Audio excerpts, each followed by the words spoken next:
Lui, il commence tout juste sa vie. Un petit goyavier. Vous connaissez les goyaves? On parle de régénération tout le temps.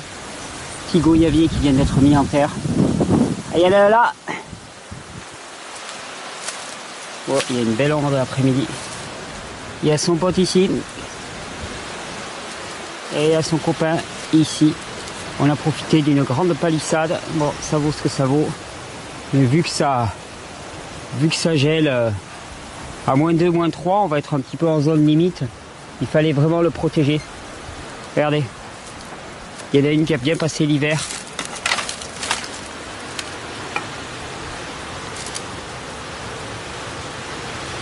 Elle est super active vu comme il fait beau. Très active. Bon, ouais. On parle toujours de régénération, puis je vous ai dit à quel point moi ce qui m'intéresse, c'est la régénération des sols. Alors regardez, ce champ là c'était un désert. Puis là, on a des petits mandariniers, des satsuma, qu'on a mis un peu à l'abri. Hein, ça paye pas de mine vu comme ça, parce qu'on a rabattu tous les sions. Regardez, on dirait qu'il n'y a rien, et puis regardez, hop, regardez-moi ce trou, bien mulché. On a rabattu le sion au minimum. Ça c'est un poirier. D'ailleurs si on a coupé l'arbre, vous savez quand on reçoit des arbres de pépinière comme ça, et puis on veut les garder grands, en fait c'est une énorme erreur, parce que ils vont s'épuiser dans toute leur partie aérienne. Au contraire, on les coupe très court, juste au-dessus du point de greffe, de manière à ce qu'ils puissent vraiment se développer par la racine. Ah, vous voyez, il y en a partout, on a mis des légumineuses avec. Il y en a partout. Il n'y a pas encore de mulch là, mais je vais vous montrer. Il y en a partout. Il y en a partout.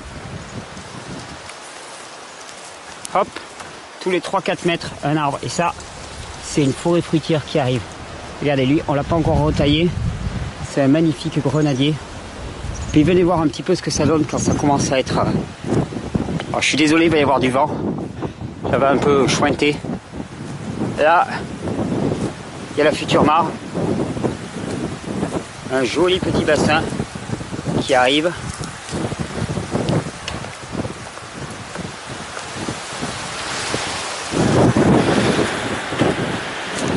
Là, ce sont des aziminiers.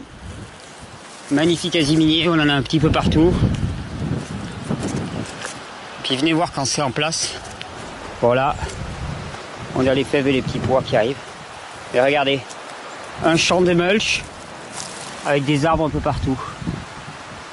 Là, on a un sion. Là aussi, des rennes claudes. Et partout, du broyat. Jamais de la terre à nu. Des légumineuses. Et sous le broyat, il y a énormément de semis. Allez hop, encore un. Là, qu'est-ce que c'est ça? Oula, c'est profond, surtout qu'on a mis du broyat. Qu'est-ce que c'est que ça? Ah, un kaki. Un kaki sélectionné en plus par mon ami Eric Escoffier. Une variété ancienne. Ah. Une quetch. Et là, tenez, regardez. Il démarre, qu'est-ce que c'est que ça? Aromatnaya. C'est un cognacier, c'est-à-dire qu'il fait des coins, mais c'est la seule variété de coin qui soit non astringent. Pousse petit, pousse, on compte sur toi. Et puis à côté, regardez, la haie, ce qui va être la haie, remplie de sions d'hiver, néfliers du Japon, des tas de petits sions, des tas de petites pousses. Regardez, ces tout petits sions qui vont se développer en arbre, qui vont nous faire une haie extrêmement dense, diversifiée. Et puis alors, vous voyez, hein, c'est pas tous les mètres 50 qu'on a mis des arbres. C'est tous les 30 cm, tous les 10 cm, des boutures partout, des boutures plantées partout. Et c'est ça l'objectif. C'est vraiment ça l'objectif. Alors regardez, ça ressemble à un cassis, ça. Cassis Tena, ouais. Bon, les fèves qui arrivent, toujours pareil. Ils sont déjà bien en fleurs. Hein. C'est beau une fleur de fève. Est-ce que c'est beau une fleur de légumineuse? Avec ce feuillage là. Absolument magnifique. Hein, on parle d'abondance. elle est à deux doigts, cette abondance. Elle nous attend vraiment. Et quand je vous dis vraiment que c'est un changement de culture qu'il faut effectuer, c'est-à-dire qu'on a tous les moyens techniques, on a tous les moyens en termes de ressources financières, écologiques, pour faire de ce monde un véritable paradis.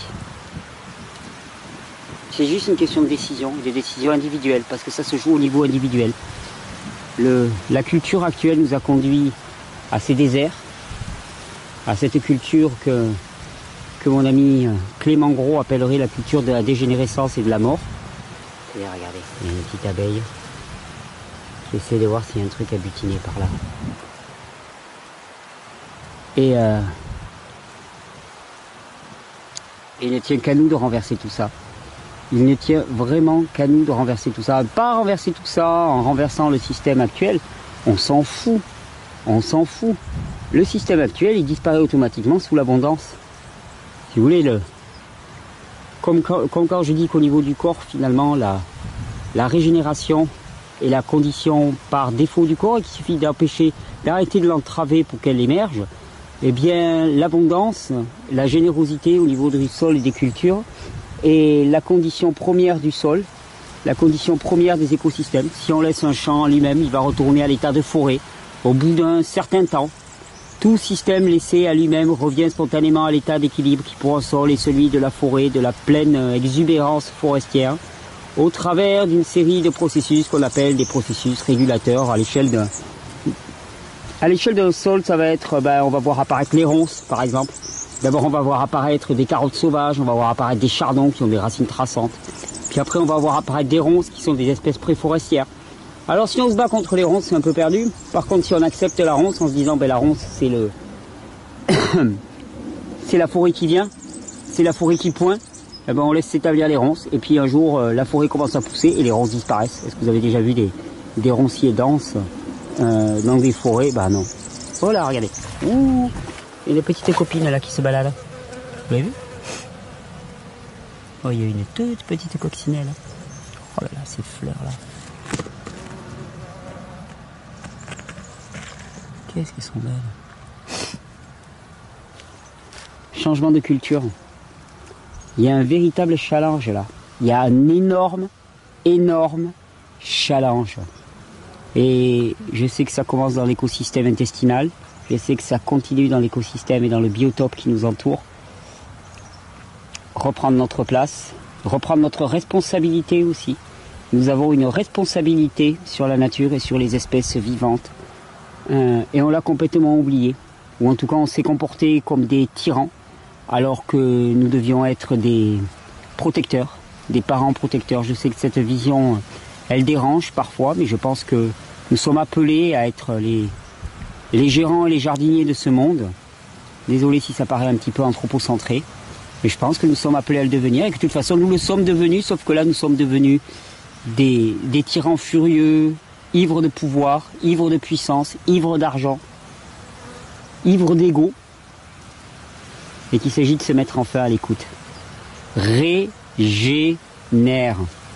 Régénère, c'est tout ça.